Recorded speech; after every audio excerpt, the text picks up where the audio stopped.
Hello, and welcome to, for one, my webcam not facing the opposite way. I was pointing towards my TV because,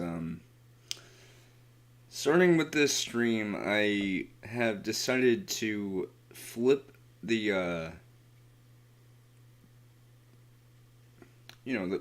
basically like the screen that you're looking at when you're looking at the webcam like I am right now.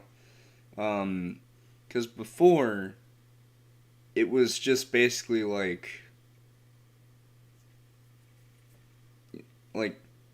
in this instance, God, it's like my brain is like working at like 2% right now. Oh, I need to get my Quest off the charger because I might be using it later. How did I freaking forget? Not supposed to be leaving those things on chargers too long, man. It's gonna ruin the battery life instead of keeping it. I just heard the power cable go like... Anyway, so, with my previous streams, what the camera would do is, so I'm looking at my monitor, but to you guys, it's facing that way, is how it used to be. Like, it would look like I'm facing that way. But I remember watching, a stream from Dark Viper AU, and he mentioned that what he usually does is he has his webcam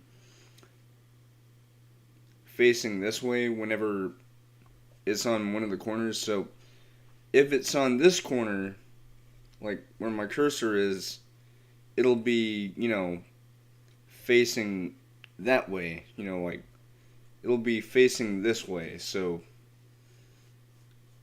yeah.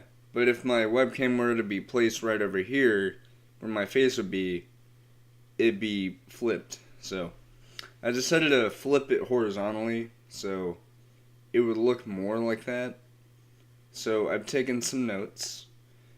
But in any case, so you're probably wondering, so this follow-up, what's that about? Well, am I glad you asked. Because, first of all, you didn't ask, because no one really ever watches my streams, but I do it for fun. I'm not doing it for popularity. I'm not doing it for, OMG, I want to get more views. I want to get subscribers. I want to get... Blah, blah, blah. No, that's not why I live stream. It's nice to get viewers and maybe a few subs. But the reason why I do live streaming both on YouTube and Twitch is just, it's fun, Like, I don't care how many views or how little views I get. Because in the end, I'm not trying to be popular. I'm trying to have fun. But in any case, so a few nights ago on YouTube, I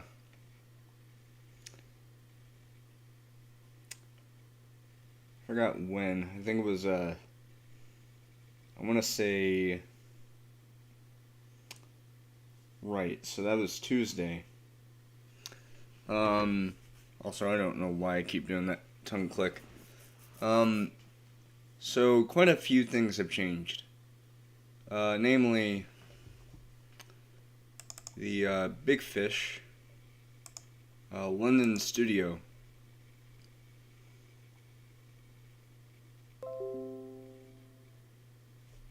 Hello, professional. I'll watch that later, but So these top stories are talking about... I thought someone was flipping the bird there. Oh wait, that's a screenshot from I assume that is Blood and Truth, which I hear is a very good game. Unfortunately, I don't have PSVR yet. I might get it one day. But what I am gonna have to do is, even whenever I get a PSVR, I'm gonna have to contact Sony because they allow people to get free adapters for the PS camera, because you need the camera for the PSVR, along with all the other things. I think I don't know, because I've never used PSVR before. I have seen it in person, but I've never seen it or never used it. I like how I just contradicted myself by saying I've never seen it, but I have seen it. But you know what I mean? Like, I've never used it, but I have seen it. Anyway, so going onto the London studio website, take a wild guess to guess how many job listings there are. Because when I was streaming the other night, it was far less. I think it was like maybe 8, 10, maybe. And you're probably thinking, okay.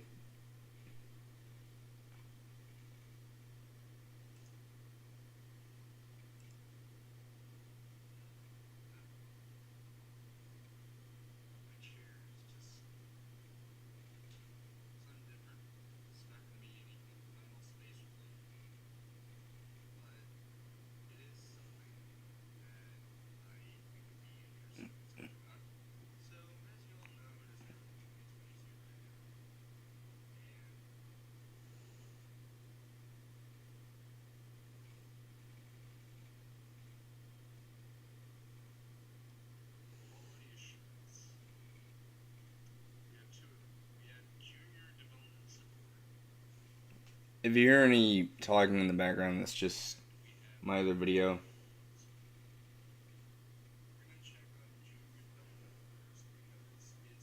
Oh yeah, that was 3 days ago, so it was Tuesday.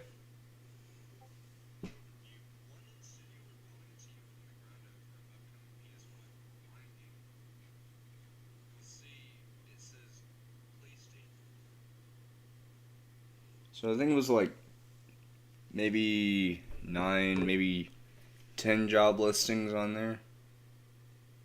Maybe. Ready to have your minds blown?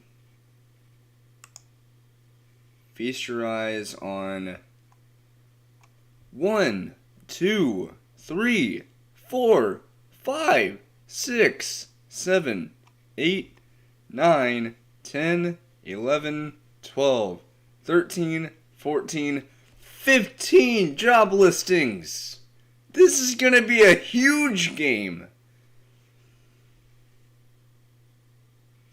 I don't mean that with any sarcasm. I do believe this is going to be a massive, massive game. And we're only just scratching the surface here, folks. Because there's been a lot of things happening. For one, I have made a few discoveries recently.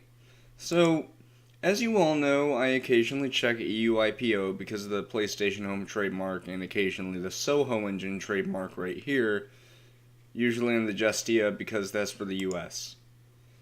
Speaking of which, there has been nothing new as far as I'm concerned. Yeah, it's still non-final action, which means that there's still some things they need to check over.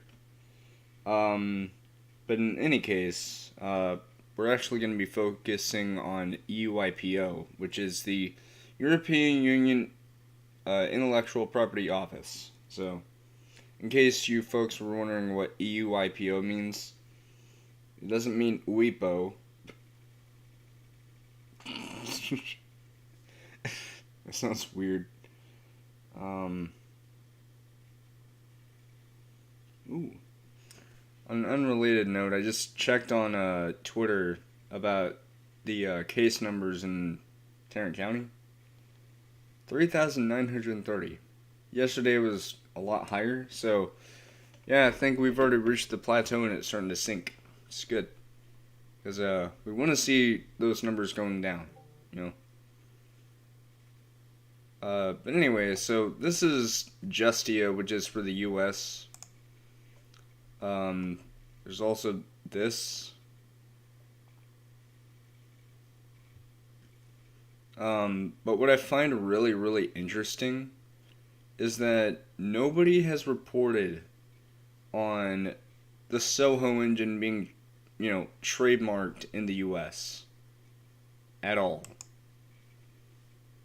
Now, bear in mind, I'm not any kind of lawyer or anything like that, but I do check these trademarks regarding games and stuff to see what goes on. Because if it's like a renewed trademark, then it has a pretty good chance of, being brought back. So, what does Soho Engine have to do with PlayStation Home? Well, there was someone who had mentioned that, oh, well, wasn't Soho Engine the engine that they used for PlayStation Home back in the day? No. It's not Unreal Engine either. Also, I'm not sick, by the way. It's just, have you ever had those moments where you have like a bubble pop in your mouth? Not like a chemical bubble. It's like a bubble of spit, and it pops up. It pops in your mouth, and a little droplet just hits your throat in a certain spot, and it's like irritating.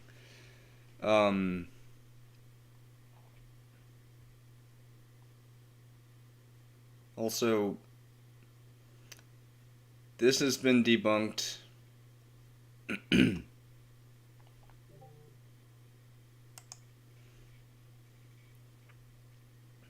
um. Anyway, now to go to EUIPO because, like I said, there are lots of things that I've discovered. So we already know about Soho Engine. We already know about the PlayStation Home trademark that people have been checking on. But what if I told you that there was more to it than that? And I'm not just talking about the London studio either. Which, if we check on that, which we will check the actual London studio website soon. I'm just gonna check on this, see if there's anything new. But the thing I'm about to show you has something more to do with Sony Interactive Entertainment Limited.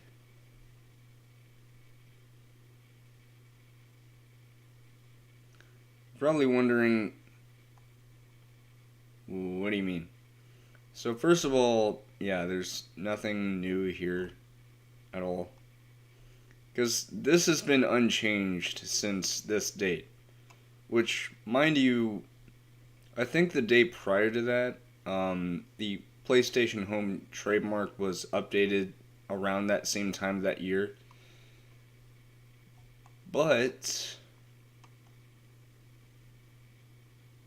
if you remember what I just said earlier, we have these guys. And if we go over here, there are lots of trademarks. Some of them have been abandoned, some of them have been renewed, and stuff like that. But if we go to the second page, now mind you, there are lots and lots of trademarks here. And the reason why that's important is because you're about to see something.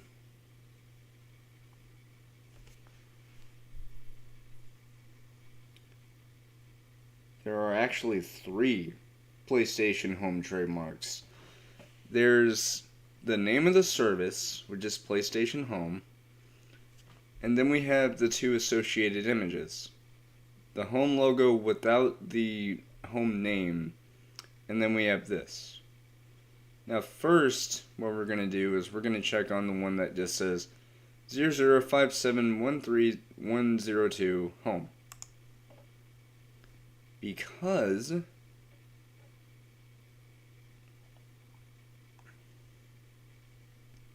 look at this. Trademark renewed the beginning of the year 2017. Now, mind you, that's around 2 years after home closed. Now, this Now, when there's an opposition to a trademark, that's usually because of, like, something that may be conflicting. However, this was a rejected opposition, and the reason for the opposition was because of the likes, the likelihood of confusion. Of course, they rejected the opposition because, they explained what it was, so then they understood. But you'll see this then. This was a date after the London studio trademark was updated with a replacement of a representative.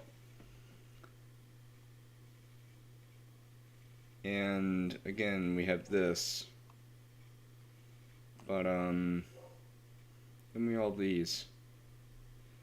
So, what this is just basically the EUIPO checking with the proprietors or the people that own the trademark to see what they're going to be doing with it, and all that other stuff. But yeah, that's the home logo with the home name.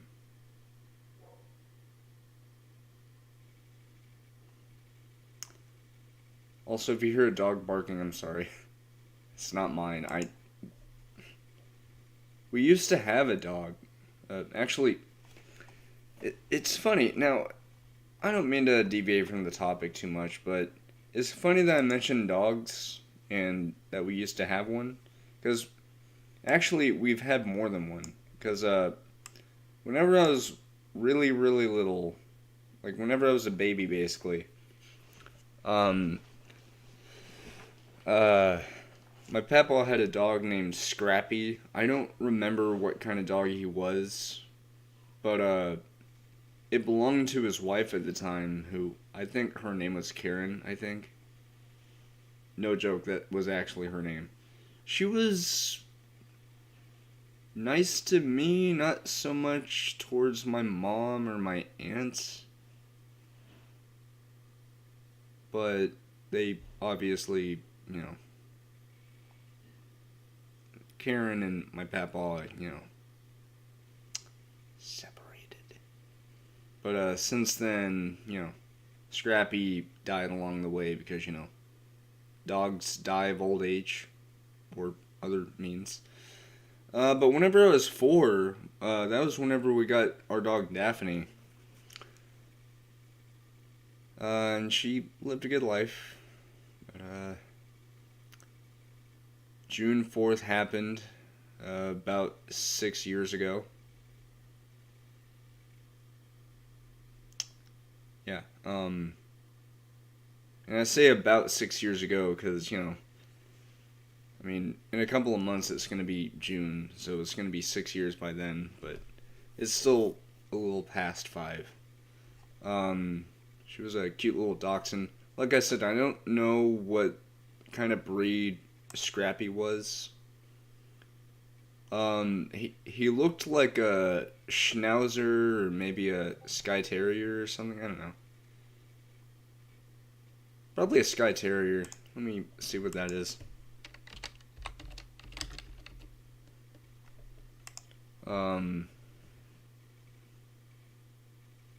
Actually, no.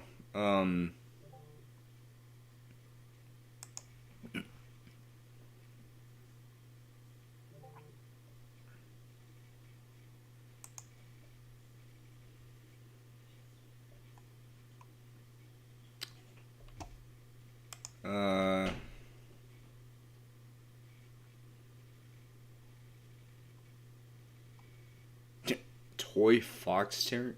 Oh my god, that is so cute! I have never heard of a toy fox terrier. It doesn't even look like a fox. It just looks like a British Chihuahua. So cute though.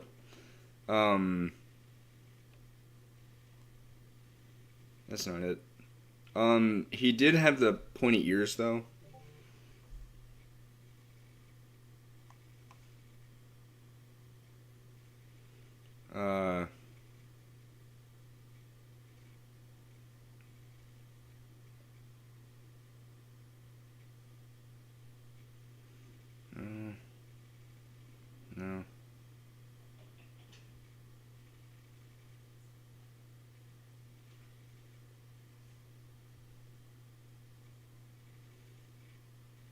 Oh, that's cute.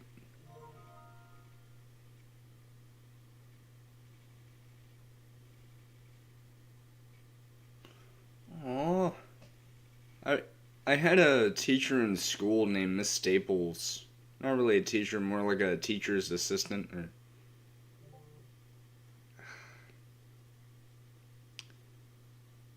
I don't know what the actual position would be for someone like that, but I just called them teachers because they're in there to teach. Even if not all of them are actually doing the teaching, they're just like she was just mainly there to watch me to make sure I didn't have any outbursts because my teachers were aware of my mental condition, which at the time was whenever I was taking my medicine, which later turned out that it was actually negatively impacting my mental health. Who thought? Who would have knew? It's not it. No. No. No, it's not a Scottish Terrier. No, what the? That looks adorable. He's got floppy ears, but he's got like that mustachy looking face.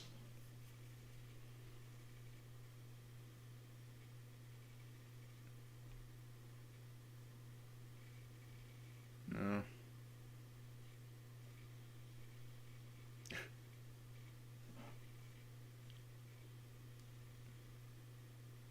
Hmm. My mama has a dog named Rocco, and whenever I saw this dog, it kind of reminded me of him, but I think Rocco is more of a Shih Tzu. It's like a Shih Tzu mix. Uh,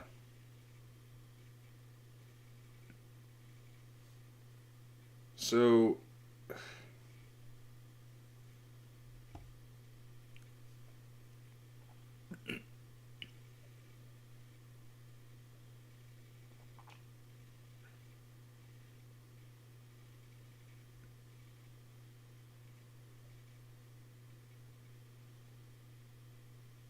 it's Walter. um,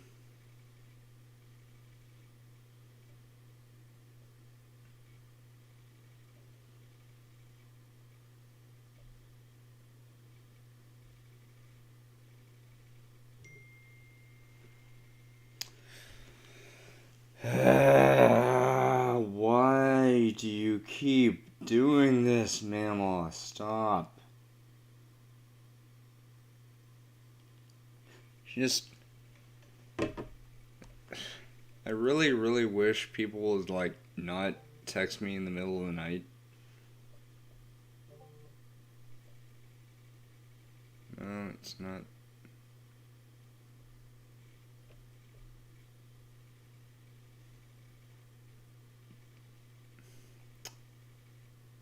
You know what? He might have been either an Australian Terrier or I don't know, because he had the pointy ears, and he was certainly the small size, but he wasn't this.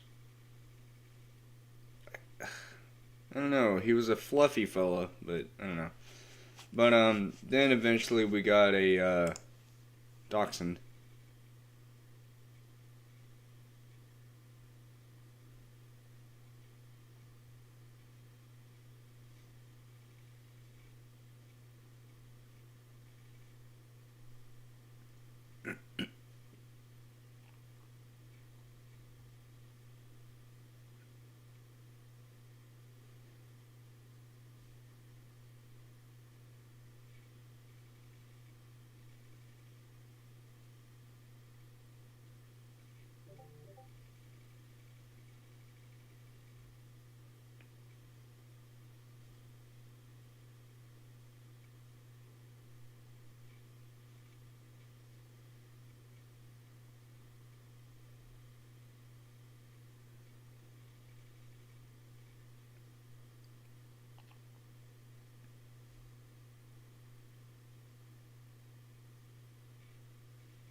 I really wish this stuff would stop.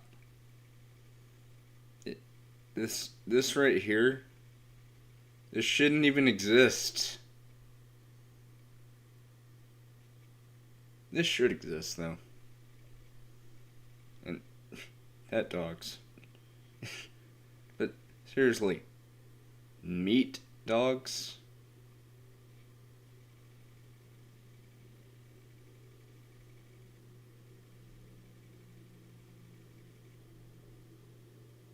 Cynophobia.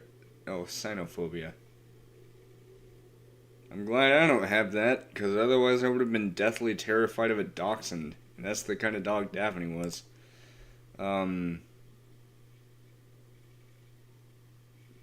Yep. Yeah, that's what Daphne kind of looked like. Um, only, well, I mean, obviously she wouldn't have that little bump there because she was a girl, but she was cute.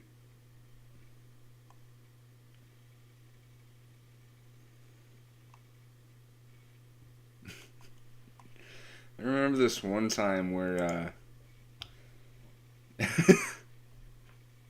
I kid you not, um, I was sitting downstairs because I was ready to go to school, and, Daphne was sitting right next to me, and I was petting her. She was, like, squirming around because she liked being belly rubbed. And then all of a sudden, I look up at the door. Or, no, wait, no, I look at Papa. And then next thing I hear is, dum dum dum dum dum. And Daphne rolled down the stairs. Now, luckily, it wasn't like all the way down the stairs because I was sitting at the bottom, so it was only a few steps. But Papa asked what happened because he heard something. And so I told him. And he said, I hope it didn't hurt her. And I said, nah, she looks fine. I miss that dog. I think we all do. But, hey, thing about dogs is they don't last forever, you know? Like, in our memories, yeah. Unless, of course, you had amnesia or Alzheimer's, which I'm not trying to make fun of that. Especially Alzheimer's, because I had a family member who had that, and it's not good. It really isn't.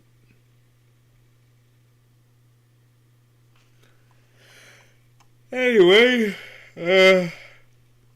let's look at the job listings. So, development support, as we've already established in my earlier stream, is basically an evolution of QA testing. So, it is essentially somebody who is tasked with testing out features, maybe places, maybe, testing gameplay things, stuff like that. And the junior one is someone who just wants to start out with that. But this one is for the more experienced people. So this is like probably a more simplified one. So it's like just, for example, it could be explore this place, check every nook and cranny, see if there's anything wrong, and if so, report back to us. And it's the same thing with this one. Environment artist. So this one is also a temporary one for 18 months, which is a year and 6 months. So basically, this is meant to be for making places that so they say visually spectacular worlds, but you'll notice that this is like a fixed term contract, meaning that they're not there permanently. It is just for a set period of time. But something that I should mention is that so for one, some people have thought, oh, well, PlayStation Home, since it's probably coming back, maybe it's going to be PSVR too. No. Let me explain. So, as cool as it would be to have PlayStation VR have PlayStation Home, or at least maybe its own variant of it, you have to think about it like this. Someone with a PSVR 2 headset and the peripherals needed for it, they could easily take that, or no, not take that, they could use that to their advantage. Not in like a competitive way, it's just they could use that to like sort of spook away people by doing obscene gestures. Like say for example, there's like someone with a female avatar and they're just trying to relax. This person with the VR headset thing, what they can do is they can perform like weird actions, like trying to reach for their chest or their groin or something like that. And by that stuff, I'm talking about like the female avatar who's just trying to relax. So while I do see that people would like PlayStation Home with VR compatibility, that's the only thing that's holding it back. And also, that would make it to where like it would seem more like you would need VR just for it to be a more amazing experience. But I mean, then again, the VR scene's already saturated with VR based social interaction games like Horizon Worlds on MetaQuest 2. I can't believe I just said that name without messing up. Funny how it works. I think it's because it just recently happened, so they just renamed it to MetaQuest 2. So, yeah. What's funny is the packaging that I have is still Oculus, but it's MetaQuest, but, you know, you could say either or, but I don't know. Anyway, so here's the thing. Environmental artists are just for like, you know, making art for the environments that you explore. And it says here, build compelling, visually spectacular worlds that play and perform well.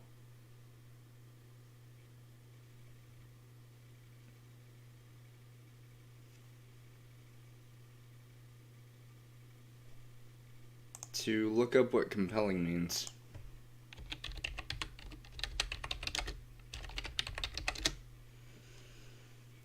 Evoking interest, attention, or admiration in a powerfully irresistible way. So, for example, so take for instance, so we're gonna circle back to the year 2012, for me at least. Because that was whenever I first joined PSN. So this year is going to be my 10th anniversary of being on PSN. I think I joined 2000... Yeah. So I joined 2012, December. I want to say the 18th. Maybe. Because I know it was just whenever the Christmas break started up.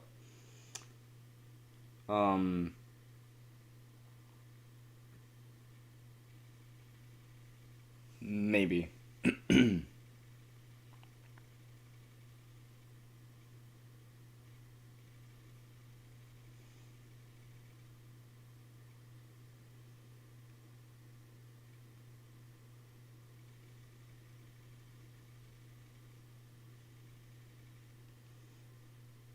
Wait. I have an idea. So this is going to be a little weird. And I'm only doing this for a specific reason. But we're going to go to the Wayback Machine. because I'm gonna go to a website that you're probably gonna be a little confused by. But the reason why I'm doing this is because I want to see for sure when our Christmas break was at that time. Uh,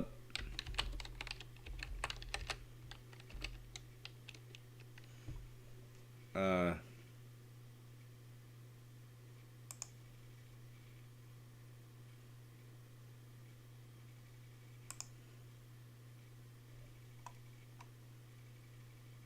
wait. It's not.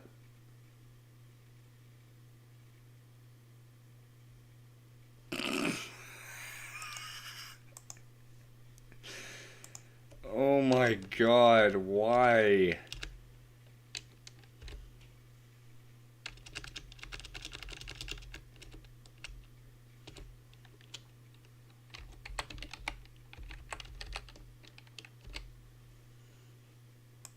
Okay, I think it's this. Yeah. Um, so I'm gonna go here, and you're probably gonna be thinking, wait, what for? So, district calendars, because I want to see, um,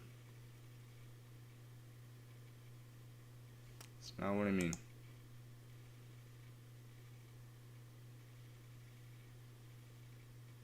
By the way, I should make it apparent that I was in high school at this time. So, yeah.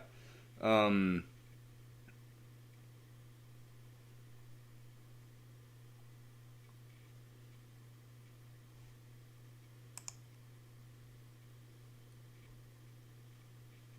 um,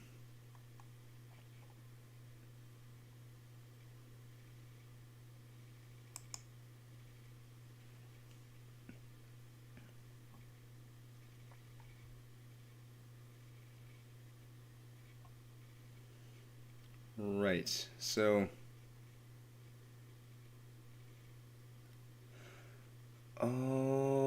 okay. So,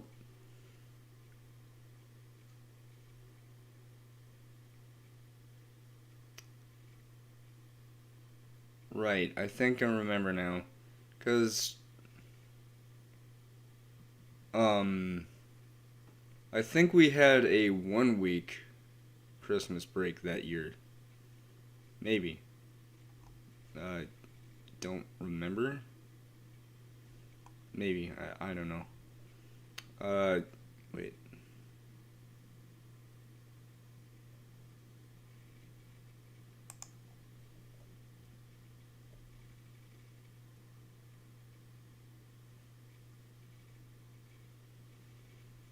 Right. Yeah, so. Yeah, now I remember. Right. So, what happened was I joined PSN just as the Christmas break started. So, I believe it was the 21st of December of that year. So, this year on the 21st, which, if I look on the calendar, it will be. It'll be on a Wednesday. um, so that'll be my 10th anniversary on PSN. But getting back to the whole compelling thing, um, when I first joined PSN, the first ever thing that I tried was PlayStation Home. And of course, I did the tutorial and everything. And it told me, after I was done with everything in the tutorial in my personal space, that, hey, when you're all done, go to the front door of the apartment and you'll go to the hub. Like, it'll tell you to press a button and it'll go to the hub. When I first saw the hub, and I saw other people I could chat with, that is a compelling and, you know, spectacular experience. Because the point of making a virtual world style video game for, social interaction is that you'll want to make things look unique, something that will grab someone's attention, it'll keep changing, stuff like that. And not only that, but when you think about it, procedural technical artist, and they're wanting someone with the knowledge to make procedural worlds. And by procedural worlds, what they mean is that they are making places that are designed to change and be updated, like, on a routine basis. So, for example, say that there's a new game coming out and Sony wants to market that game by having a minigame, stuff like that. They could update a public space with things for that. So they could have posters on walls with advertisements for the game. They could have something on that big screen I talked about that one night where they would have an advertisement for it, like, in a world full of zombies, only you can save it. And then it's like gameplay and stuff. And it'll, So that's what they mean by procedural, is that it's always changing.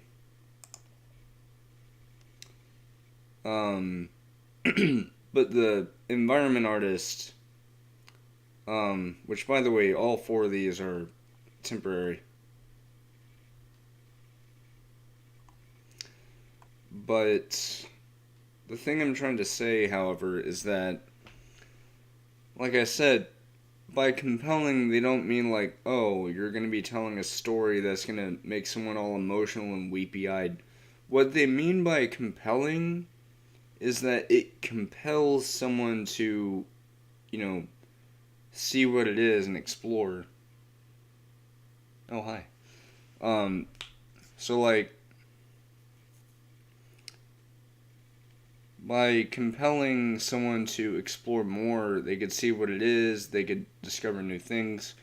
So, take for instance, for example, my thing about the hub and how it compelled me to explore it, see what's new, see what it was.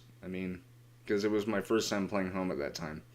Then I went to the Pier Park, and it had this alien thingy. Of course, I went there a day later, and it was completely fine. But they also had things that would change within public spaces. So, in the hub, they would have mini games occasionally. Like, they would have games in the hub that you would be able to play. And sometimes there would be things that you could interact with that would let you, be teleported to other places. So, for example, there was that mini game, the RC Rally, that I was talking about. So, for that, they would have these little, not really advertisements, because they weren't like posters. There were posters of it, but they would have this little spot designated for it that would be these little RC cars racing around one another, and it would have this little floating logo of RC Rally.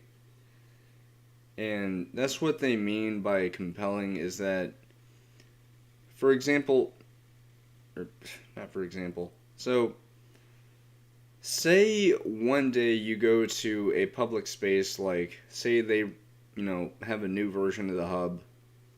And I'm using this as an example. Like, say PlayStation Home comes out on PS5. They have new and returning and revamped spaces.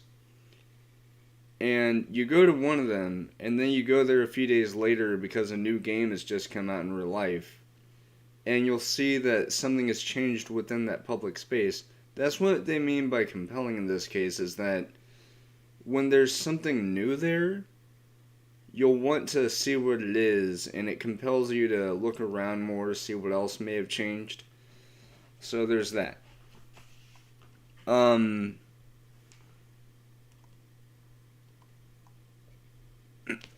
Anyway, so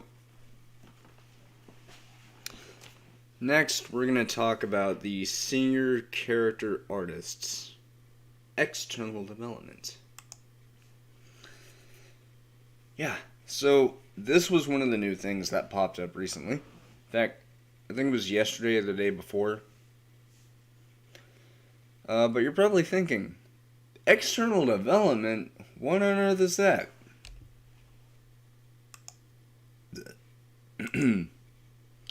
So, here's what external development is.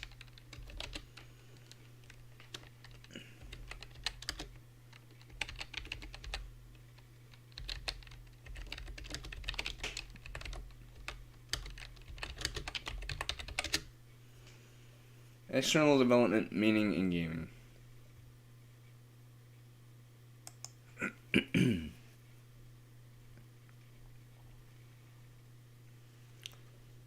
So,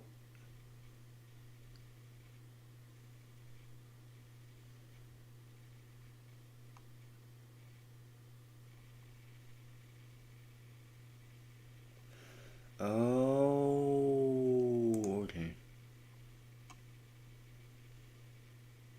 So, external development is another way of saying like an external company. So take for yeah, take for example, when the original home was around, they would have like external partners that were outside of Sony that would partner up with them to have like an announcement for a new game or something, or an advertisement, I mean.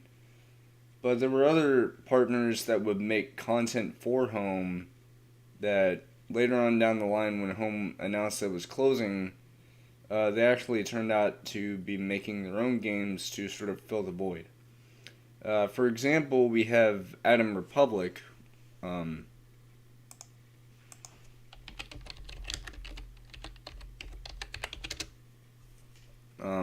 which is these guys.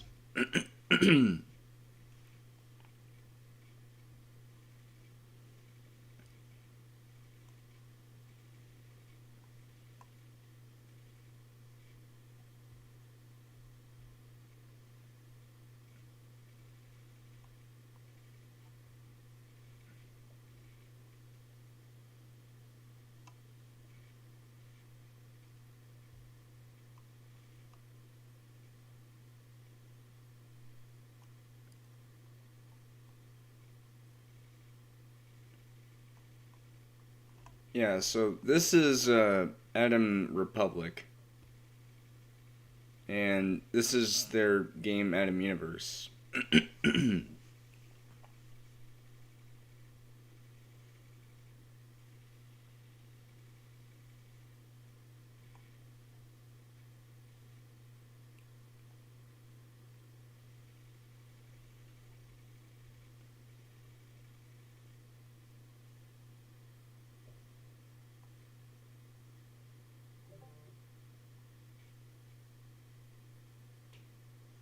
Actually, I remember when I was still playing on PlayStation Home that this was announced as a Kickstarter, which the Kickstarter was successful, which is good.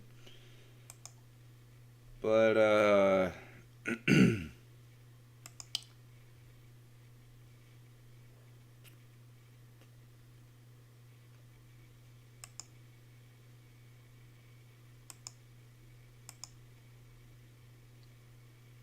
there has been no post from them in about a month.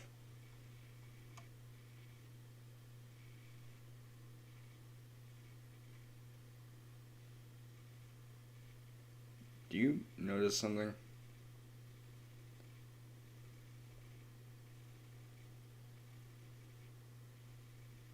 Why?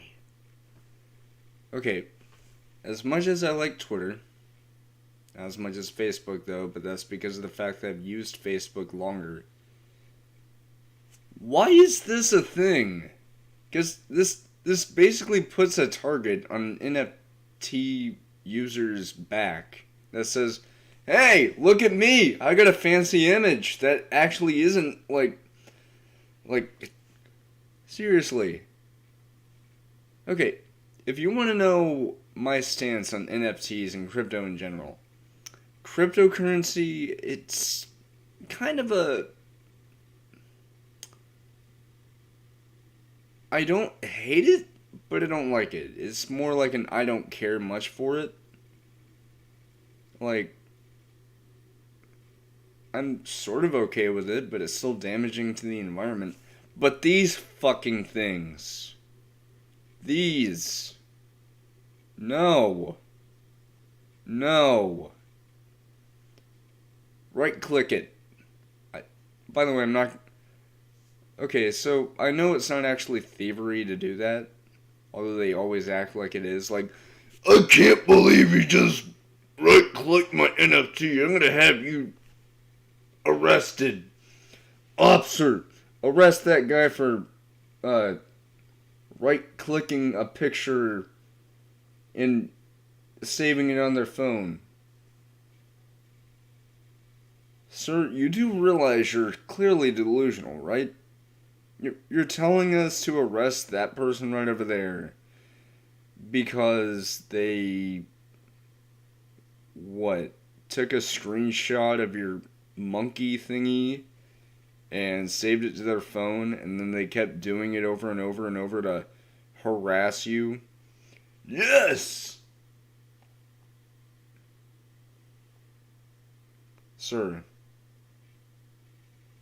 maybe you need to be arrested, because you're fucking stupid. Yeah?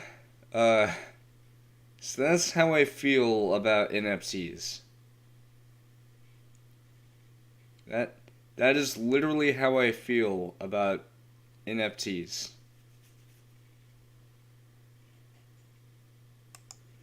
Alright? What the...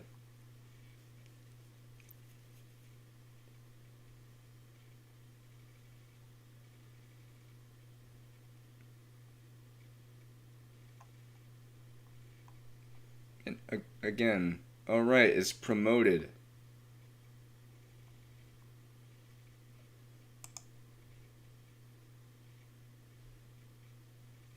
No, it's not the point.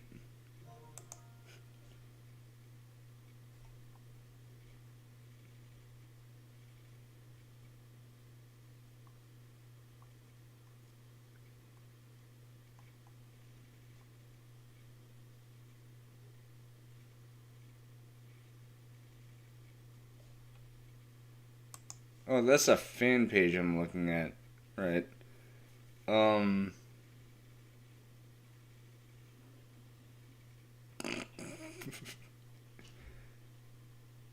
This Twitter page is good. Because this title is very ironic.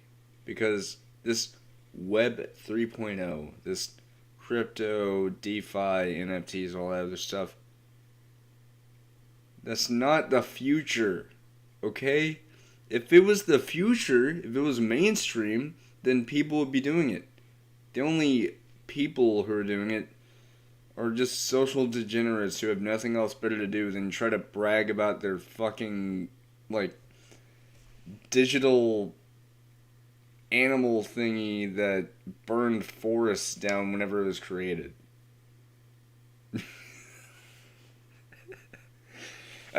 I'm not even kidding about the forest thing, because every single time an NFT is minted, and, you know, all the other stuff that makes an NFT, the processing power produces a lot of carbon emissions. A lot of carbon footprint, uses a whole bunch of energy to make it, and because of that, it's the equivalent of burning down an unspecified area of forest just for... what, a digital receipt that serves as a hyperlink to something? Come on, get real, alright? If you want to have a picture of a frickin' monkey, either draw it, or, I don't know, just take a picture of one. Alright? You don't need a fancy doodad, a fancy little, I don't know, it's stupid because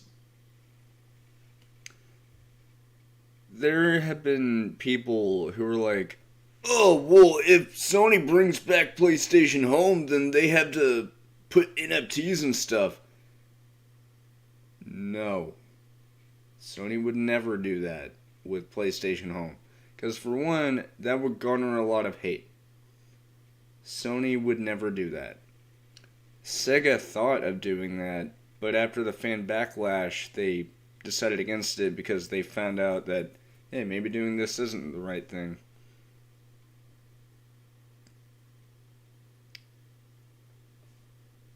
Yeah,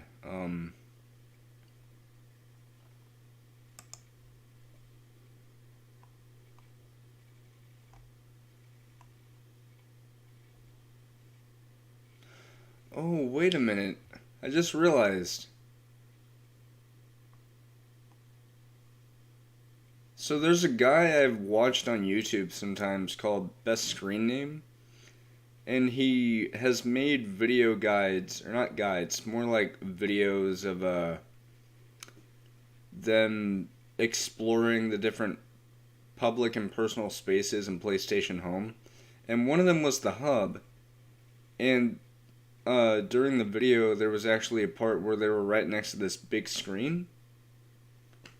Turns out that whenever they were right there, there was this blurred out image of an avatar from Vimy right here that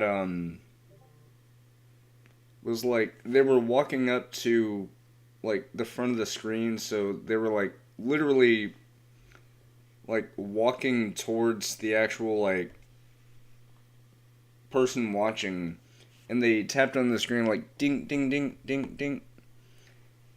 And I just realized that that's what it was for. Because I saw this. And that's the first thing I thought of.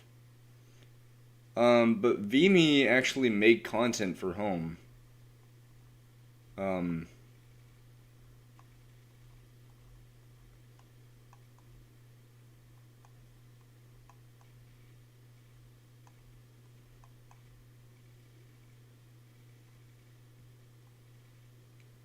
yeah, so.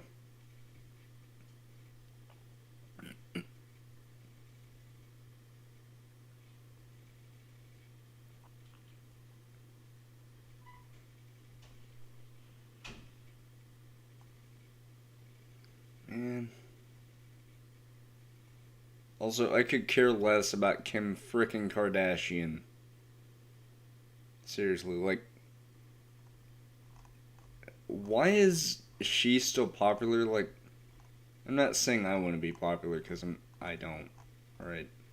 I don't care if I'm popular or not. All I care about is building a good community, being a good person, and doing good things.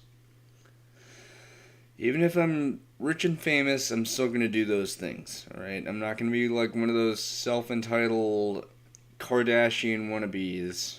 No. Anyway, getting back to the...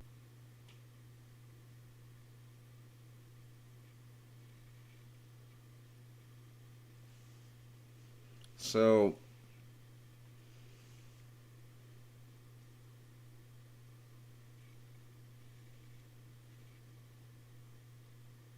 You're probably wondering, wait, weapons and gear, is this game gonna have PvP? Well, not exactly. So, technically, PlayStation Home, it had PvP related stuff, but that was in, like, minigames.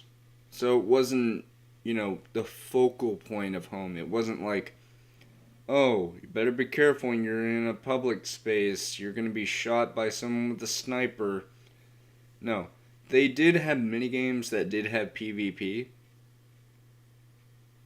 but that's about it. So, characters, skins, creatures, weapons, and gear. The weapons and gear are for the minigames. The characters, skins, and creatures are also for that. The skins, however, are mainly for like outfits and stuff, or things like that.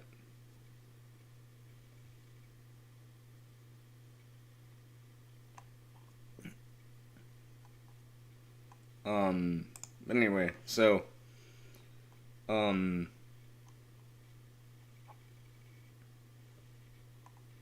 yeah, and the senior artist,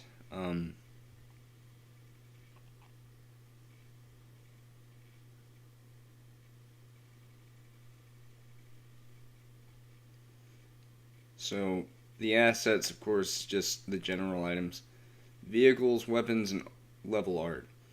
So, considering the fact that it's talking about external development, this is mainly for like, like just the general art that parties would make.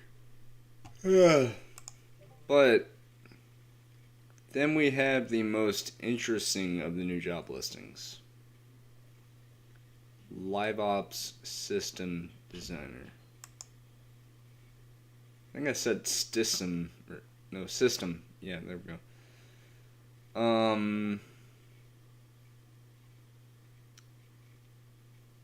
So, you're probably wondering,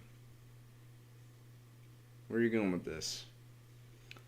So, we've already read this stuff numerous times. But here's where it gets interesting. We are excited to be opening this role and would love to hear from designers who can help craft the game for long-term player engagement and continual expansion after launch. Just like with PlayStation Home. Because it started off small, but it grew over time with like new places to go to, new items to get, things like that. But it goes on to say, as a live ops system designer, by live ops they mean live operations. You will be directly responsible for designing a meta game. They don't mean metaverse, they mean meta, as in changing. A meta game that encourages long-term sustained engagement with our audience and forming a monetization and economy design which offers players real value for what they choose to spend with us. Again, with PlayStation Home, because a large majority of the items that you would get, whether they be simple clothing items, maybe furniture, maybe a personal space, maybe a locomotion item, any of that. In the original Home, that actually used real life money, not a virtual currency in the game. It was an actual, like, you would actually really need to use your own money from your PSN or from your bank account. I prefer the PSN though. But this right here, this basically confirms that there won't be a virtual currency in PlayStation Home. Or, what could happen is that there could be a virtual currency that you could earn just by playing, but the virtual currency could also be purchased if you just want to get like a large amount without having to worry about grinding endlessly. But anyway, scope of work. Design of metagame loops which generate great player engagement. Now, I should mention that I have looked up what metagame loop means. And let me tell you. So, I was talking earlier about how public spaces will change every now and again with new content being added. So, like, there could be an interactive object that you could interact with, and it'll show you a prompt to go to another public space or something along those lines. So that's what they mean by a metagame loop, is that there's something new in the game that has happened and players will want to check it out, and that'll keep people hooked because there's always something new to check out, so people naturally flock to that and see what it is, and they could check it out, play it, and they could do all that kind of stuff. design of monetization features and systems. So, my theory is either same monetization platform as they did with the original home, which, mind you, it was a beta, so they couldn't have had a virtual currency because it might have bugged sometimes, because, again, betas can do that. But the other thing is that it might be a virtual currency, but it's up to you if you want to buy the virtual currency or not, because you could still earn it just by playing. Design and balancing of game economies. Game economies. Never mind, it seems like my theory about the virtual currency might be correct. Design of analytics and analysis of player data required to inform design decisions. So,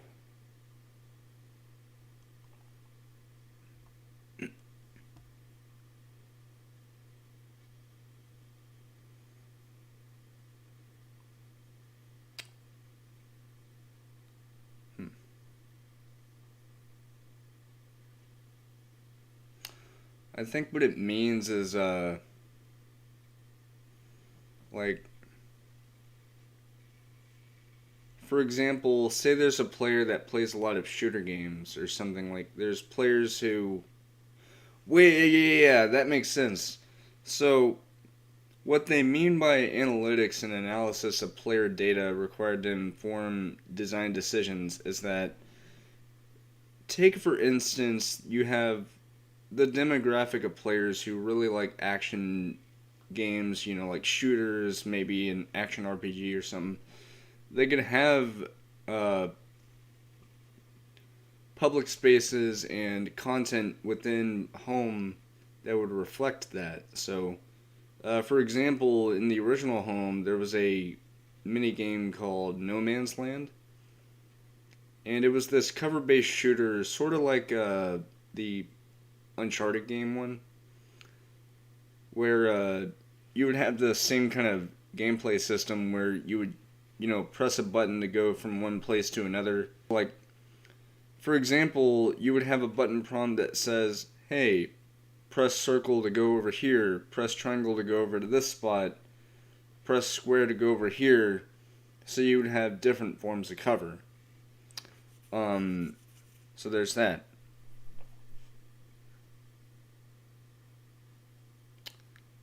But then we have this. Design of multiplayer systems, such as matchmaking for co-op and PvP. Now, you're probably wondering, wow, this game sounds like it's going to be a shooter. No.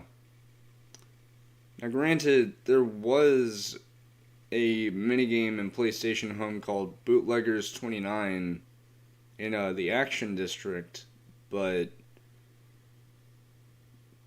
in general, what they mean by co-op and PvP is that you can have, like, players working together to complete a minigame, and then PvP is your, competing against other players to be the winner.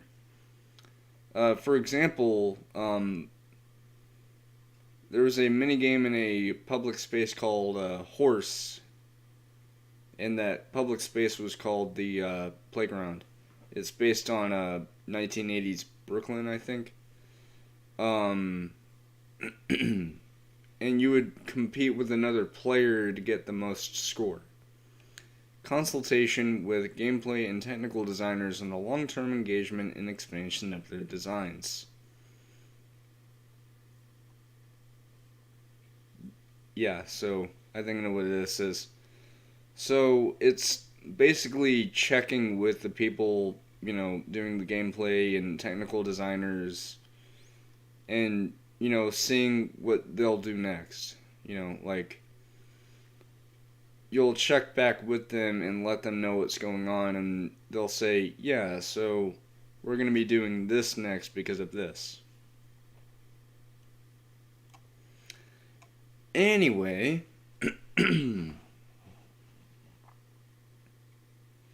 alright, I almost sound like an Australian there. Our ideal candidate would be experienced and at senior or principal level, as their role has a product-wide impact affecting the entire team.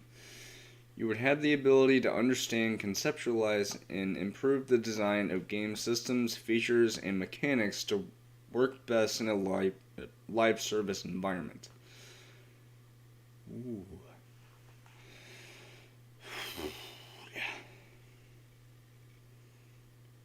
You should have experience collaborating with partners who are important to delivering an outstanding live service experience, such as our online technology group, analytics, and user research teams. Ideally, you have experience working in AAA console games, but it is more important to us that you have designed for live service games and have played enough on consoles to understand that. We want to build a team of people around you, so whilst leadership or management experience is not required, we would value those skills as they are likely to be needed in the future.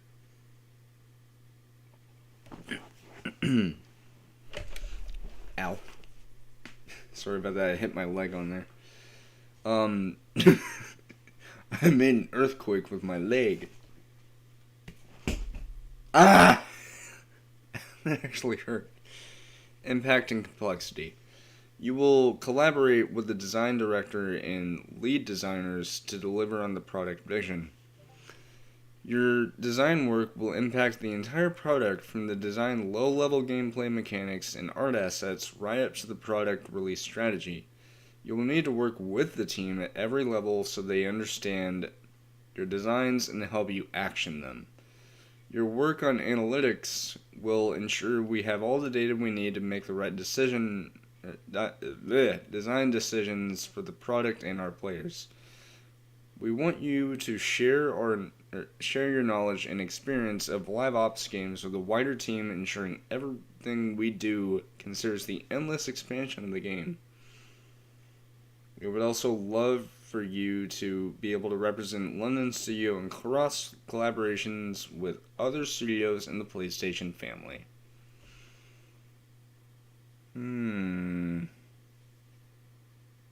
Cross collaborations. Starting to sound an awful lot like PlayStation Home, because they did this in the original. For example, they had Insomniac games with Ratchet and Clank. They had Uncharted. I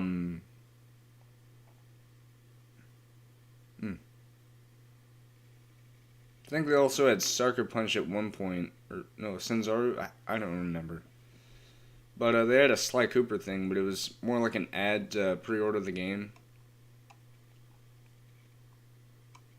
But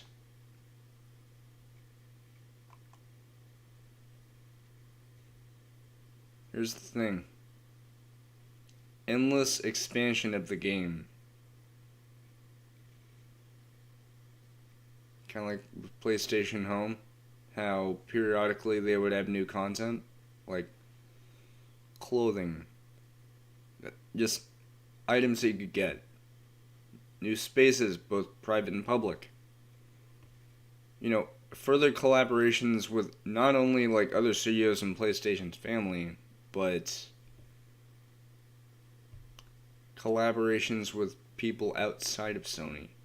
And this doesn't even have to be just strictly game developers. It could be another company that may not even make games entirely. Like, for example, they had a collaboration with Red Bull, with Dr. Pepper, with Axe. Yeah, Axe body spray. What, did you think an actual axe? What, like I was gonna have a battle axe like... I have a battle axe. Hear me roar. I am such a weirdo, I'm sorry. Let's see what else. Clearasil, because they had a few Clearasil things. Really, there was a whole lot of collaboration, not only just with, first party third-party developers, but with a lot more. But starting to come together. I was like, starting to come together. Had a little weird accent there.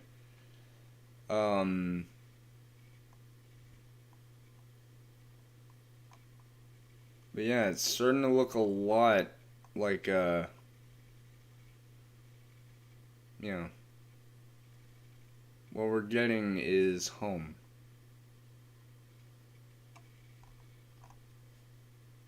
Now, to add on to this, and why I think home is coming out relatively soon, is because I want you to look at this. So, this was literally done like 2 days ago.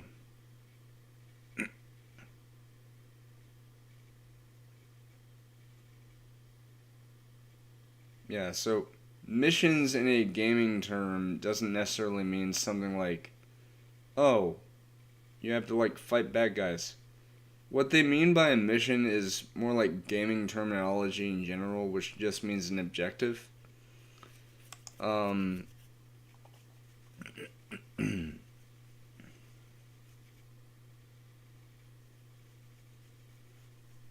Also, really?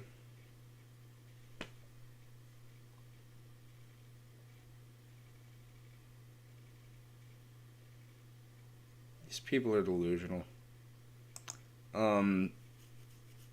Anyway, so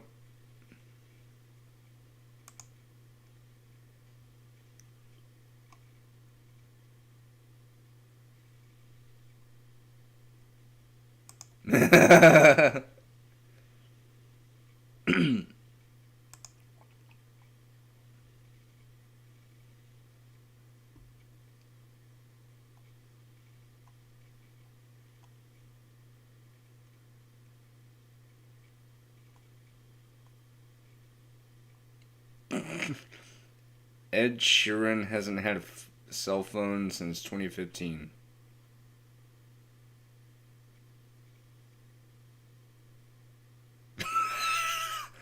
Also, why is the world's only LGBT plus cryptocurrency causing controversy? Because there's no others. And that's a good thing, because cryptocurrency is not good. Now again, like I said earlier, I don't mind crypto itself. It's NFTs I really can't stand. I still kind of hate crypto though, because, I mean, what's even the point? Anyway. So,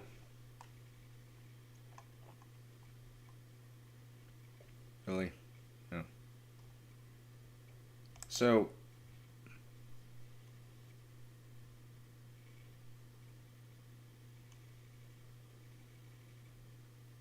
stomach just grumbled. Yeah, says here, we can't wait to show the world. Almost as if we're going to be getting an announcement soon.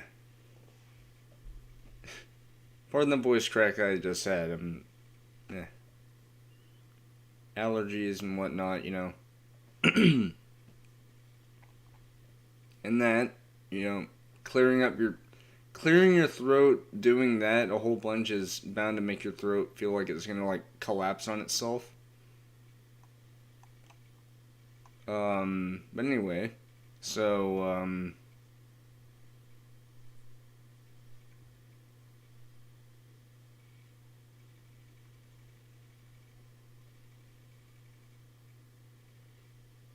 and it's also important to note that, for one, live service games are usually free to play nowadays, except for like maybe GTA Online. But another thing is that when they say triple A, they mean budget. They don't mean like triple A, like, oh, it's gonna be Call of Duty.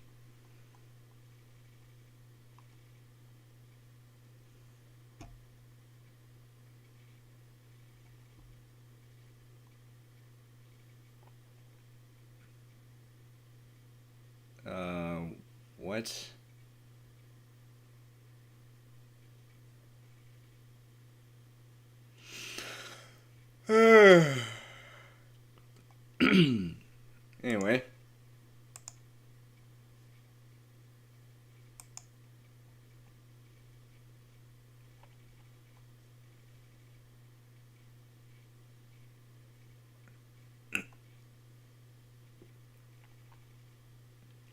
prescription.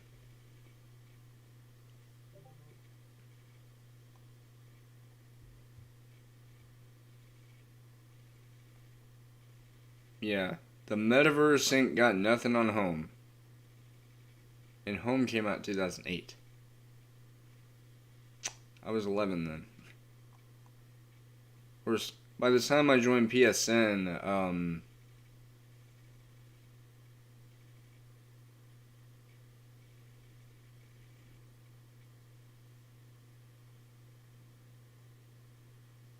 I was 15. So, I kid you not, I mean, it's already a given that I'll be 25 next month, but that means that I'll be 25 and it'll be, I don't know.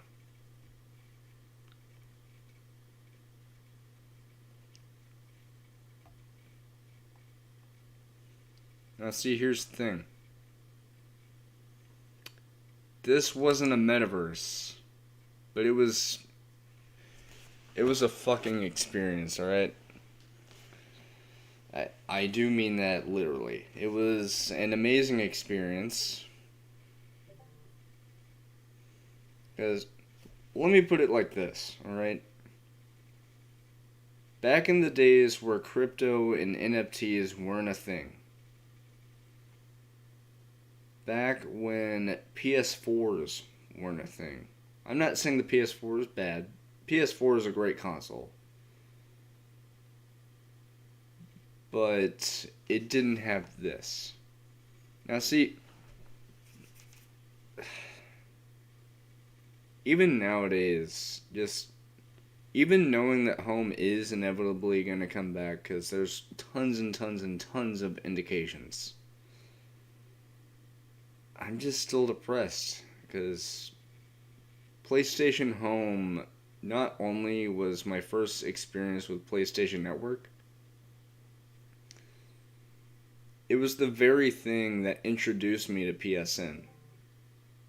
Because it let me meet all these wonderful people. Now, granted, when I was, playing Home, I was 15 when I started playing on Home and, played on PSN. And so by the time I got my PS4, I was 18. Yeah. Because I got my PS4 2014, and I was 18 then. Wait, no, 17. Yeah, 17. But even whenever I got the PS4, I held out a little bit of hope, a little sliver of hope, that I would see an old friend again. And granted, whenever I got dreams for PlayStation 4, I did sort of fill the void, because there were some PlayStation Home dreams games that people have made. But seeing this in its entirety, Home, come back on PS5, if that actually does end up happening, I swear, if it gets announced during this supposed PlayStation Experience event that's going to be happening in March, most likely, it's been rumored, I will fucking cry. Alright? Because you have no idea how much Home has meant to not just me, but countless other people around the world. You know how many people? At least 41 million people played on Home by the time it closed. People loved this. And granted, I'm sure Sony really, really, really wanted to bring it over to PS4. I'm sure they did. But the PS4 would suffer from the same limitations as the PS3. It had a hard drive, which, granted, might have been a better hard drive, but the load times would still be slow. The visuals... Now, granted, PlayStation Home looked amazing. And this is something that first came out in 2008, so... literally going to be 15 years old next year. But that doesn't matter when a game from that long ago can look this impressive on hardware that came out 2 years prior. And it did so much. It brought people together. I've even heard stories of people who have met on PlayStation Home, met in real life. I even heard somewhere that someone got married through Home. Like, they actually met with someone, they kept hanging out, they eventually met each other, they got married in real life.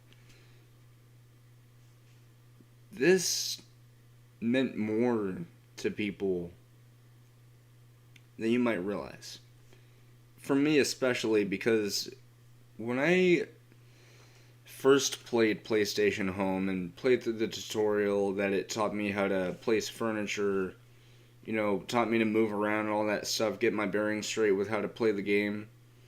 And then it told me to go to the door, like the door that you always spawn at whenever you first spawned here.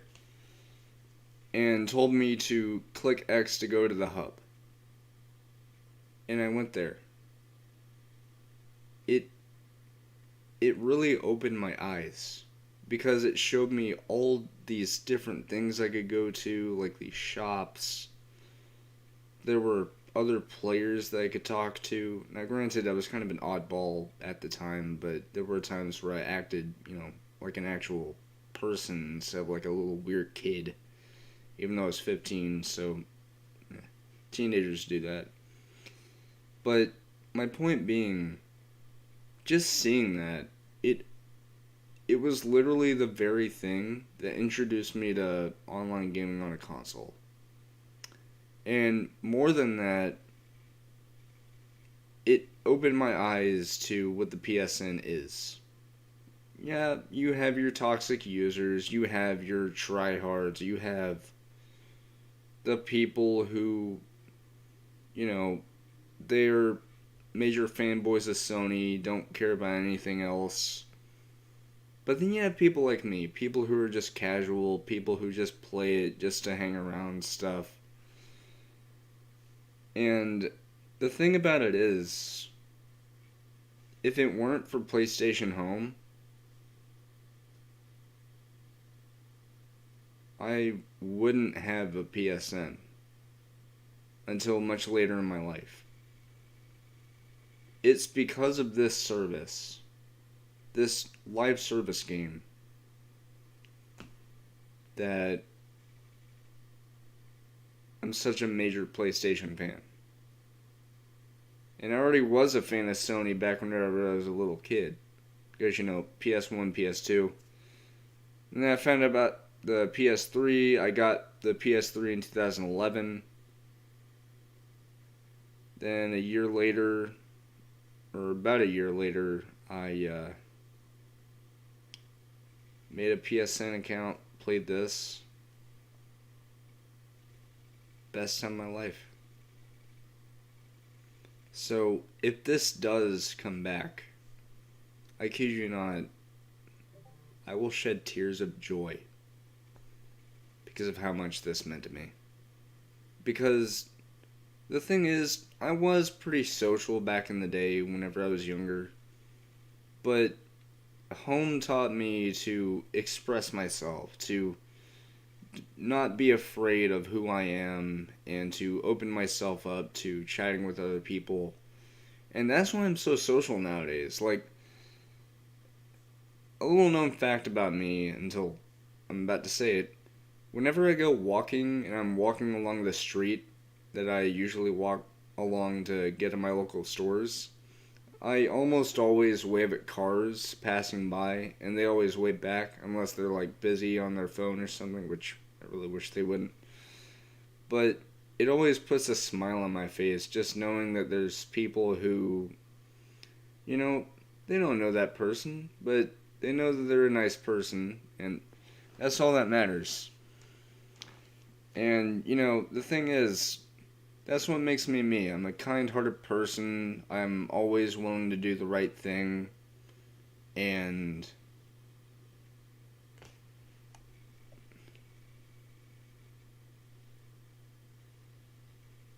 maybe with that new knowledge of how I've grown up since then, if home does come back, maybe I'll be a better person than I was when I was younger. Because, in all honesty,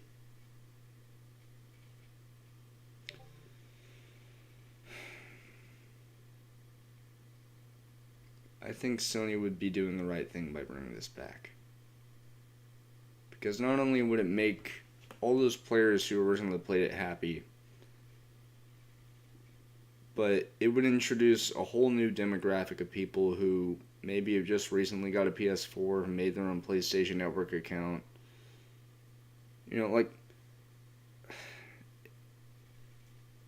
it would be so cool to see that, you know? Because, think about it like this, alright? I understand that PS5s are very hard to come by, and of course I was one of the lucky ones whenever it first came out. I got it a few days after it launched. But to the people who are able to get PS5s whenever they do get back in stock, and not the scalpers, I hope that when this does come out, that you'll just take it from me. Don't do what I did whenever I first started playing and act like a weirdo towards other people. Take the time to meet a few people, make some friends, play some games, and have some fun. Don't be afraid to, be vigilant, because there may be some people who may act like pervs or something. Just don't be afraid to stand up for someone who may be a victim of that. But all in all, just make a good community, because I know I will. If this is coming back, which I know it will. There's lots of evidence that supports it.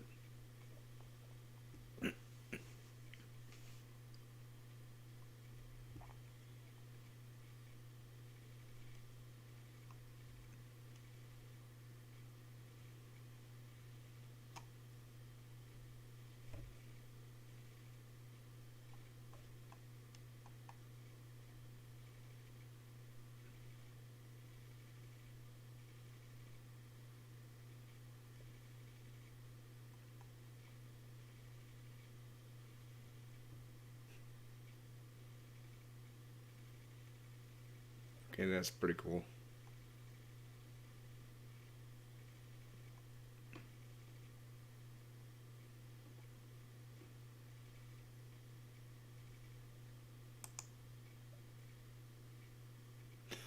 Oh, I know what this game is. This is that Four Kings Casino and Slots game. I think it's on PC now.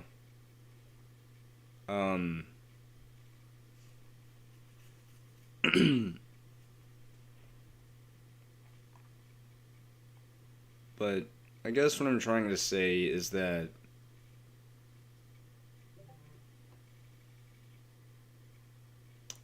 Sony, I know you may not be hearing me, because, you guys are being tight-lipped for what we're all assuming is home.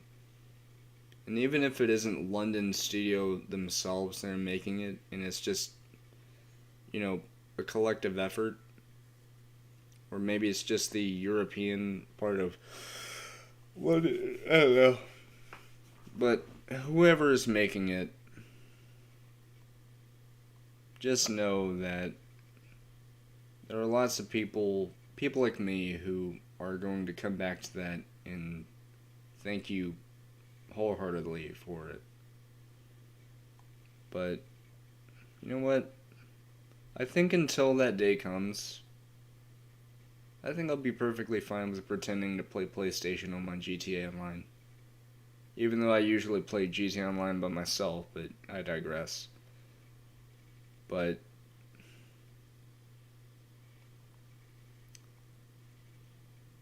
it's something that I think a lot of people would like, is seeing PlayStation Home come back. Anyway,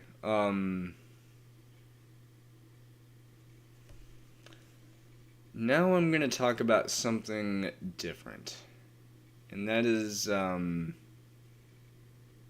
regarding maybe new public spaces, new private spaces, things like that. So, starting off, I think it would be really, really cool to have some, GTA Online stuff.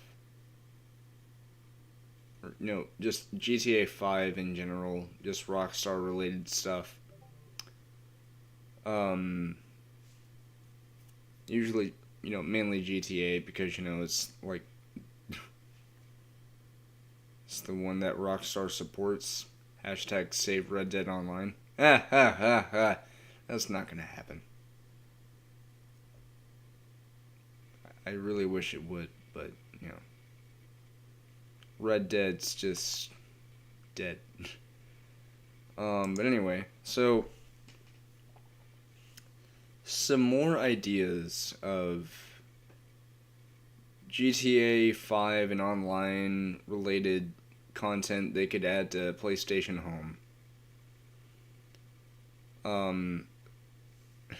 So I talked about the Lucky Wheel and how they could revamp it to fit PlayStation Home. But I never talked about some of the Rockstar related things that they could add, such as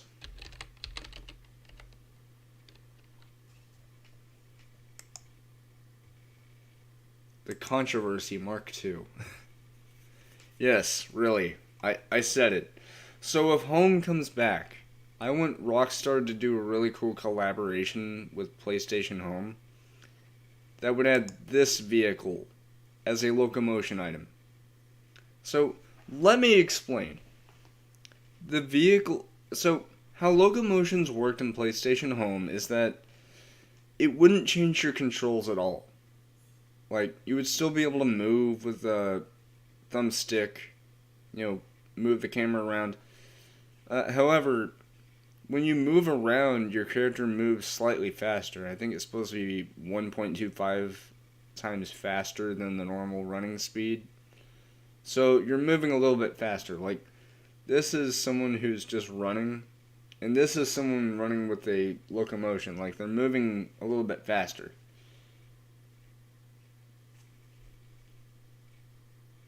This could be that. This could be the locomotion. And they could have different variants of it. Like one that could have a dollar bills livery. Because there's a dollar bill livery for this. They could have a tartan one. Stuff like that.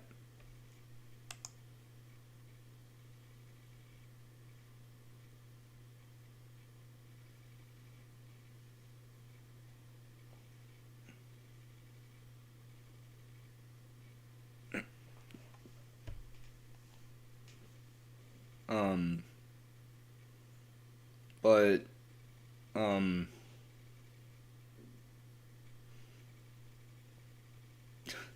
stomach's growling. I think it's because of the lasagna I ate.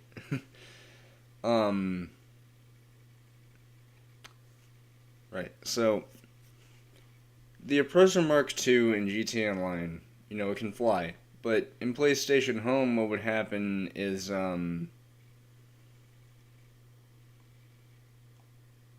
when you're sitting still, it'll be the same thing as the idling of the Oppressor Mark II, where it's like, it'll hover in place, maybe like wobble around a little bit. Like that. And then whenever it's moving, it'll float up a bit while moving, and you'll see the backfire of the engine, like. And then, so for some locomotion items, they would have the square button mapped to give you a turbo boost. Now, the turbo boost isn't really like a super boost, like. So your avatar's not gonna be like no. No, instead, it's just going to be your avatar moving at 1.5 speed. Like 1.5 times their normal speed, so Like, this is a normal avatar, this is the locomotion one, and then this is the locomotion with the turbo. Or, no, it's that. So it's moving a little bit faster than the regular locomotion speed. But whenever doing that for the Oppressor Mark II, it'll have the boost effect that it would have from GTA Online. So it's that orange blast of fire coming out of the booster right here. And not only that, but if you have the Oppressor Mark II equipped as your locomotion item, you'll be able to open up the gestures menu, which can be opened up by pressing the R2 button on the DualSense. And what'll happen is it'll bring up a menu of things like maybe poses. No, not maybe. So in the original home, that was called the gestures menu, and they called it that because I think it was either called the gestures menu or the actions menu. I don't remember, but with that you could have different character gestures, like they could stand like this. They could look like they're like a tough guy, like they could be like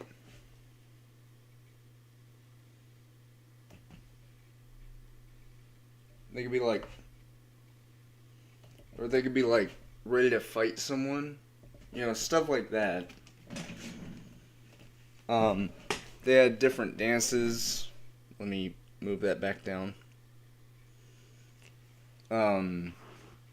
So they have different dances. They have different, positive animations, like, a thumbs up, applause, maybe a cheering animation where they're like, yeah, like jumping up in the air and cheering. But then they could also have negative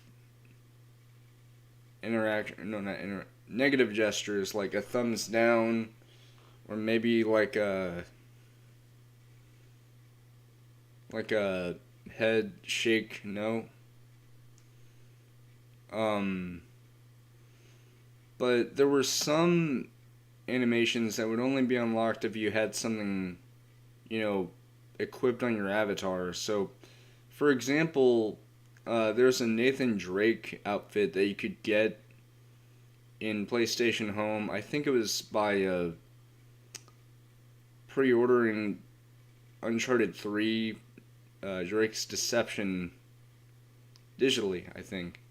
And it would give you this Nathan Drake outfit with a gun gesture where Nathan would I've already shown it before, but he would jump, do like a somersault, and then stand up, walking backwards while shooting at whatever he's looking at. But for the Oppressor Mark II,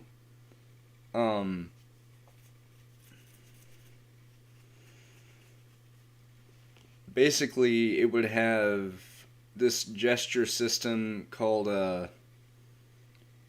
Mark II weapons, and it would actually have two of these on the menu. It would have weapon switch, where it would switch between the regular guns, the explosive guns, and the missiles. So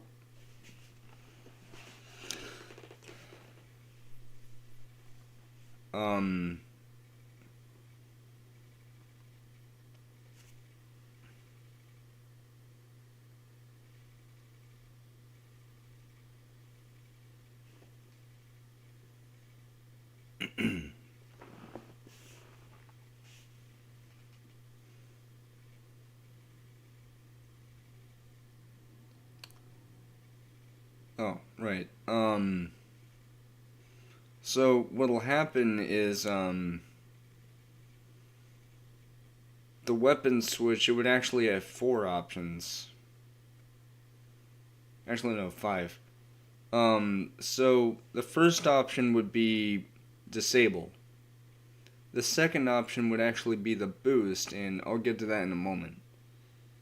The third option would be the machine guns. Fourth would be explosive cannons, and then finally the fifth would be the missiles. So by pressing disable, it'll keep the boost as default.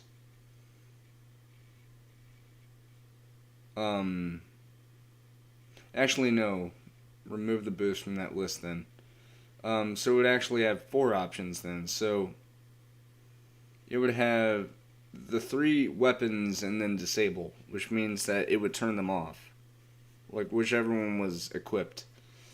So with the machine guns, what you would do is instead of boosting when you press the square button, it would play a short animation of the Oppressor Mark II firing its guns, like sounds more like I'm aggressively hitting a keyboard. It's like, like the machine guns do in the actual vehicle. With the explosive cannon, the Oppressor Mark II would look like it's having a sort of like recoil effect, where anytime the guns get fired, it's like boom, boom, boom, boom, boom, boom. Not like that. So like what'll happen is the oppressor will be pushed back a bit and then move back to where it was every single time the weapon fires. So it was like, wait, no. What'll happen is it'll have like this sort of like, because like you know how in games with guns the recoil makes it to where the camera jerks up and down like, it'll be like. So, like, it'll be like that because the explosive cannons. Actually, hold on, let me look it up real quick.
Yeah, so it's like boom, boom, boom, boom, boom, boom, boom, boom.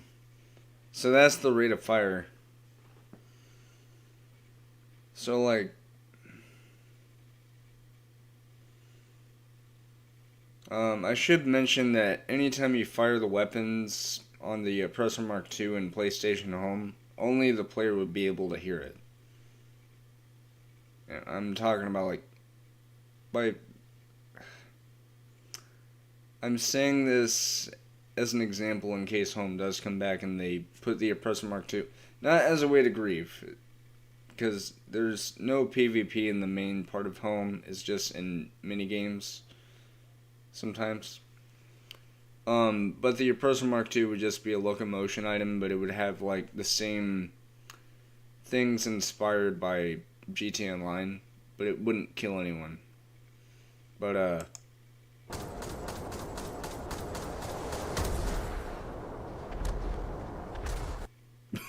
oh, that was cool. But anyway, so, yeah. So, that's what I mean by what the Oppressor Mark II could do, is like, when you have any of the weapons equipped, it disables the boost, so it keeps that 1.25 speed. But it'll allow you to use the weapons by pressing or holding down the square button. Now, for the missiles, you have to press the square button, but there's a recharge time. Because in GTA Online, you can't just spam the missiles like... That was like...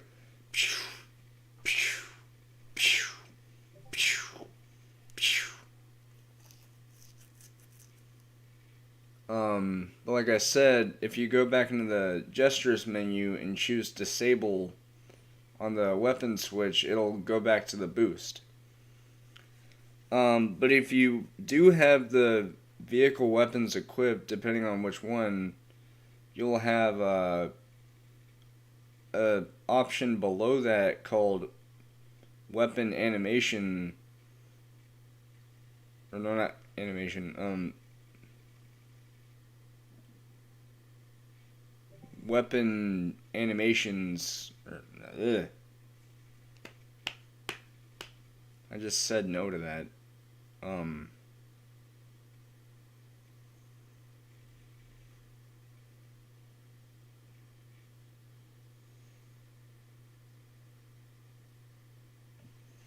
Vehicle animation, there it is. There we go. I just thought of it. And depending on what the weapon would be, so,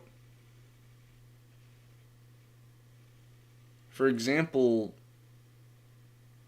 if you have the machine guns, then at the top of the list it'll show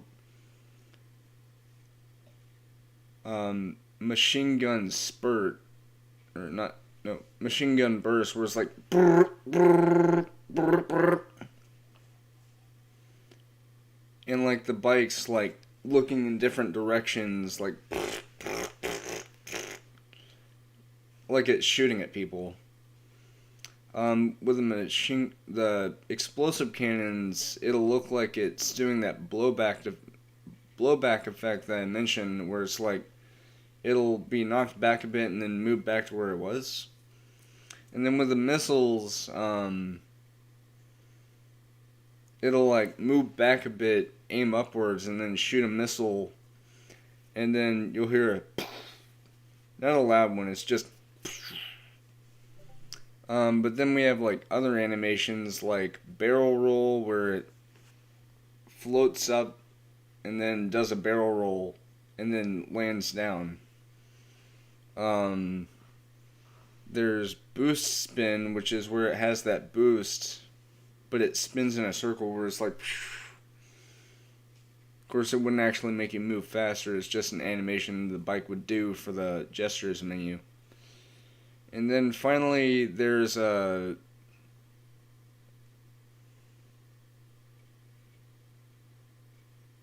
animation where it shuts off and the player gets off, and then they sort of like lean against it, sort of like they're resting on it.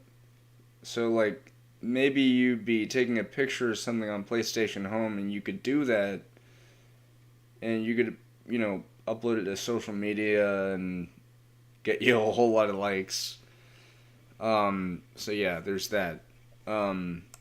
Another vehicle they could add to PlayStation Home from GTA Online is the Mark I oppressor, which, yeah, it's not as fancy as its flying bigger brother, but it is what it is.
Oh, right. So, the Oppressor Mark II.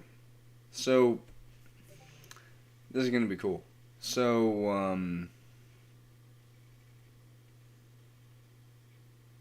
and I'm gonna go back to the Oppressor Mark II in a little bit.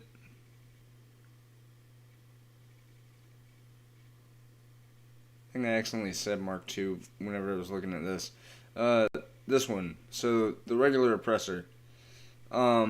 And I'll talk about my reasoning as to why I'm gonna make this change in a moment about the other oppressor because I just thought of something. Um,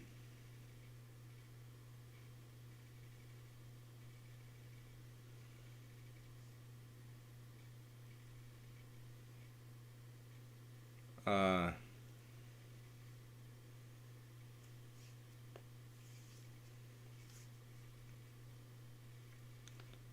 having a brain fart. I'm sorry.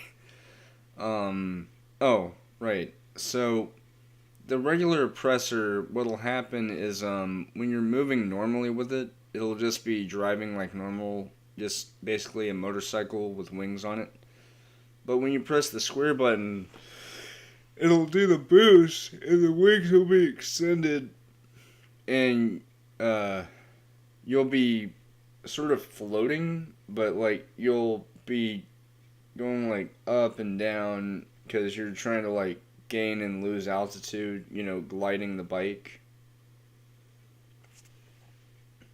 And if you're like moving and turning, like say you're walking, or no, not walking, running, or riding rather, and you decide to turn right or left or something, it'll bank in that direction. So it's like that basically. Um,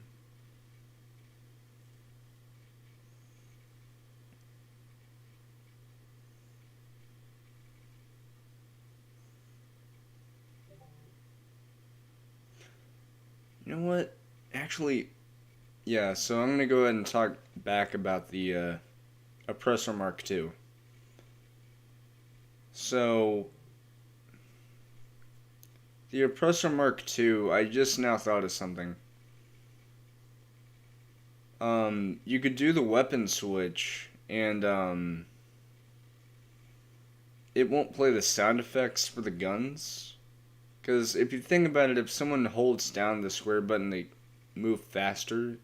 They don't want to hear that degrading sound of for the next 30 minutes or something when they're playing with their thing.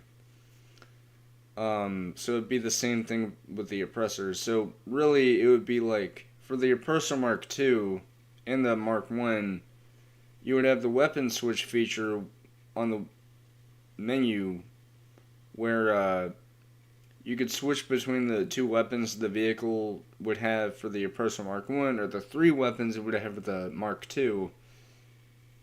And when you're using the turbo button, those weapons would fire. So for the missiles, it would have a missile flying out. It wouldn't explode. It would disappear after a short distance. But for the machine guns, it would just have the gunfire effect. So yeah, that's what I mean. So that's a small change, I know, but hey, no worries.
Don't be.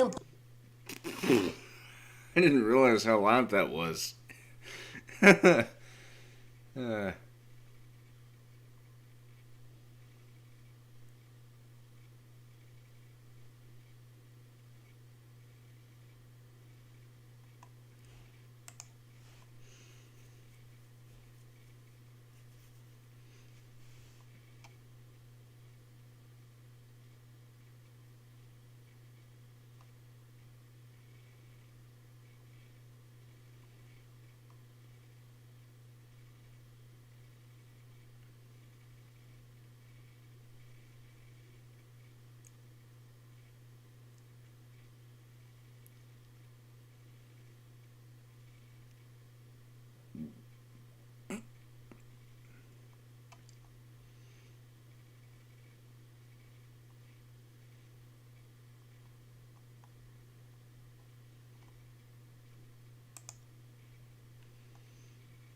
Wait, hold on. What?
G'day,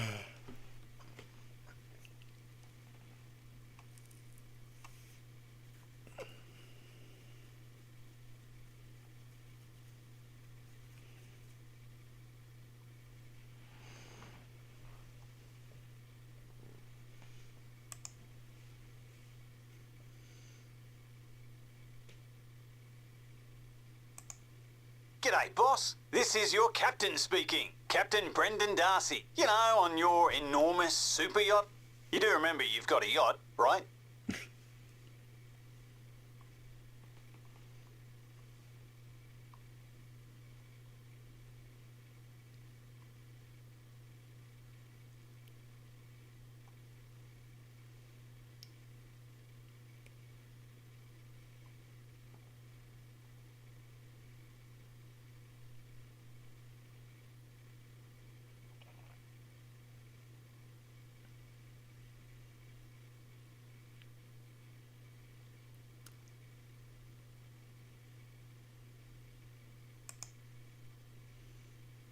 Oh, it is. It is him. Anyway, so...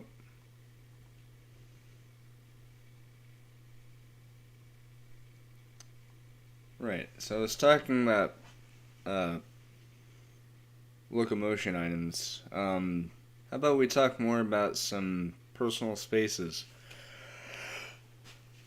For example, the yacht that you would have in GT Online.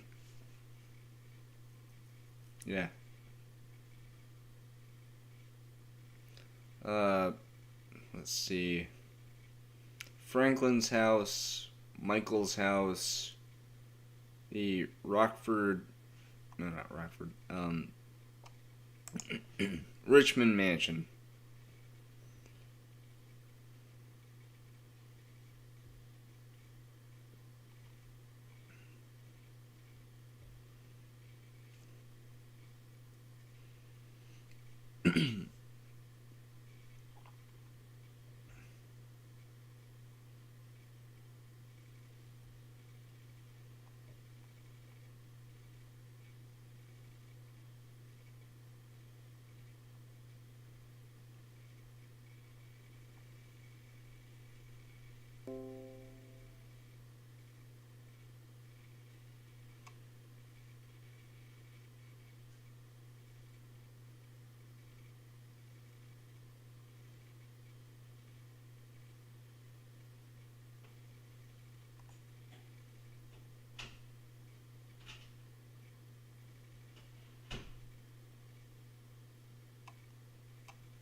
Yes, this place could be a personal space, and it could even have its own interior.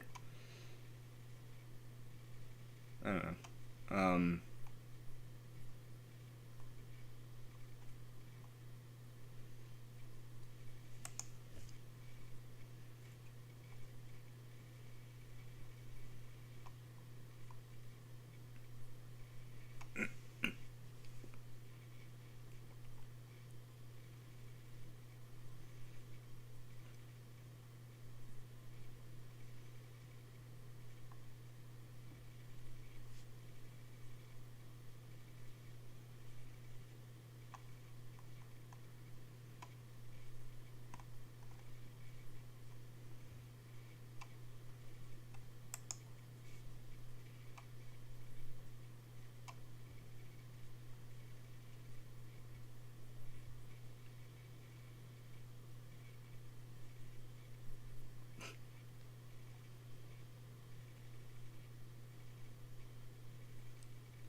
God.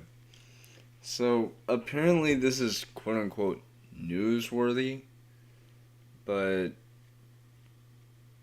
rap artist Eminem has proven that there is something that rhymes with the word orange. Door hinge. It's not a word though, that's 2 words. It's not it doesn't rhyme if it's 2 words. Now, if it was like I have a red bed, that is a rhyme. But if it's like there's an orange on a door hinge, that's not a rhyme. Like, at all.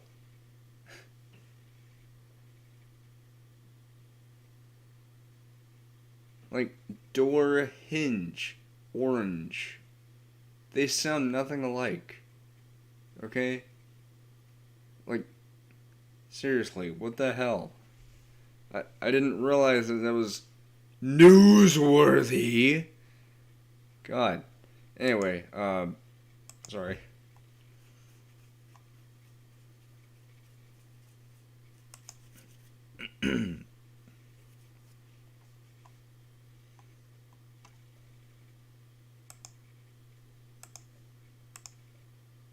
Anything? I mean, there's these people. Also,